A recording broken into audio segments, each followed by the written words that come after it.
Hello, my name is Katy Ellis and I'm a nurse consultant based at Manchester University Foundation Trust. Today I'm going to talk to you about an advanced nurse practitioner-led telephone breast pain consultation service and how implementing this service was safe and effective at relieving the pressure on a one-stop traditional breast clinic.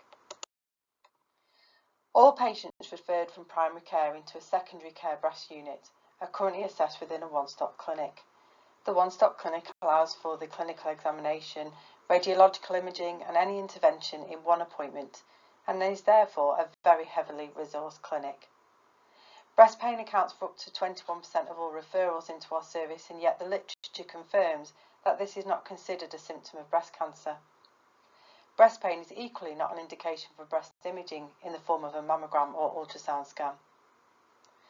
With reduced patient footfall and staff shortages due to COVID-19, adapting the way we maintained prompt service delivery became an instant priority. An advanced nurse practitioner-led telephone breast pain clinic was created to allow safe assessment and management of these patients outside of a traditional one-stop clinic. In turn, this created capacity for more worrying red flag symptoms. Clinical safety was assured by the strict use of a standard operating procedure and a careful collection of data.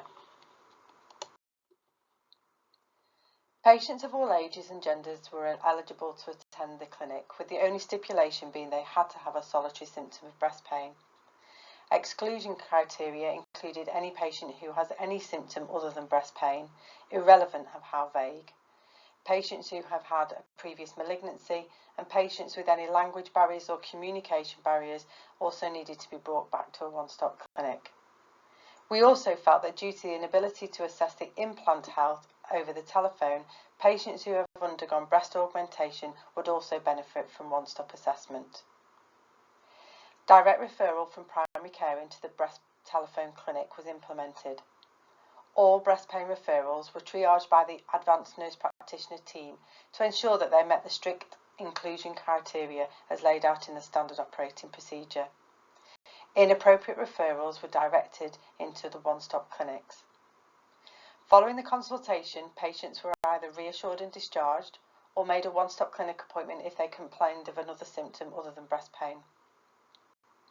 For those patients over 40 with breast pain alone, a deferred mammogram was requested. Those under the age of 40 with breast pain alone were discharged with appropriate advice. Any anomalies on these mammograms were identified by a protocol-based review and prompted further clinical assessment. Over 23 months, 1,426 patients were triaged for a breast pain telephone consultation. Ages ranged from 17 to 95. A total of 188 patients did not engage with their appointment. All DNAs were written to with a standard letter and offered a second appointment prior to discharge. Of the remaining 1,238 patients who underwent telephone consultation, 79% or 974 avoided a one-stop appointment and were assessed over the telephone.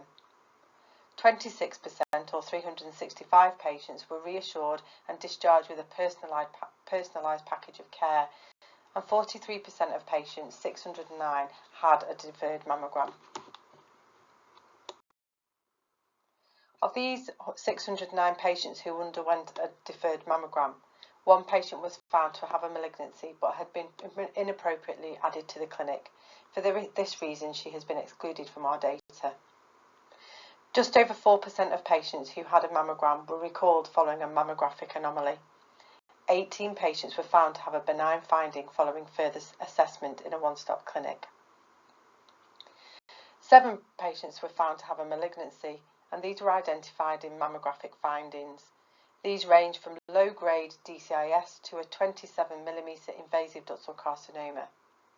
As you can see, 5 of the 7 subsequently had a clinical examination following recall to a one-stop clinic.